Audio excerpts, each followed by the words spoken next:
اللہم صلی علی سیدنا وعلی آل سیدنا۔ آقا نے کبھی نہ کی نہیں ہے تو نہ کریں گے، تو خدا کرے یہ بھی سلسلہ چلتا رہے جس سے احساس ہمارا تمہارا بنتا ہے، اور احساس کے ساتھ کبھی قسمت تیز ہو جائے انسان سچا بھی ہو جاتا ہے، کیونکہ آقا جی کہتے ہیں کہ عظمت خیانہ، بہت بڑی خیانت ہے تو کسی سے اظہار محبت کرے اور تیرے دل میں وہ بات نہیں ہے، کسی سے بھی نہیں کرنا چاہیے۔ تو کیسے آقا جی سے اظہار محبت کرے؟ وہ داڑھی بھی موڑتا ہے، وہ نماز بھی چھوڑتا ہے، وہ گھر میں بے حیائی پردے بھی نہیں کرتا ہے، گناہ کرتا ہے، توبہ بھی نہیں کرتا ہے، بتاؤ پھر کیسے وہ سچا ہو سکتا ہے؟ یہ داڑھی حکمن سنت ہے، جو حکمن سنت چیزیں نہیں ہیں ان میں آپ نے پسند کیا ہے زیادہ نفل پڑھنا، مسواک کرنا، تہجد کو جاگنا، اشراق پڑھنا، عصر کی سنتیں پڑھنا، پھر ان کو دعائیں دی ہیں، رغبت دلائی ہے اور دعا بھی ان کے لیے کی ہے۔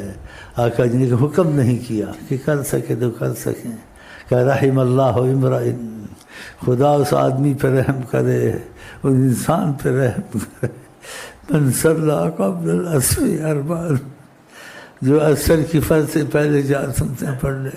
اب فائدہ تمہارا، دعائیں بھی تم کو دے رہے ہیں۔ اتنی شفقت کہ ماں باپ میں اتنی شفقت نہیں ہے۔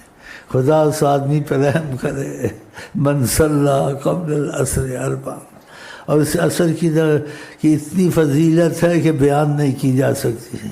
آقا جی کہ جس کی عصر کی نماز چلی گئی وہ تیرا، اس نے اپنے خاندان، اپنے آپ کو، سب کو گم کر دیا۔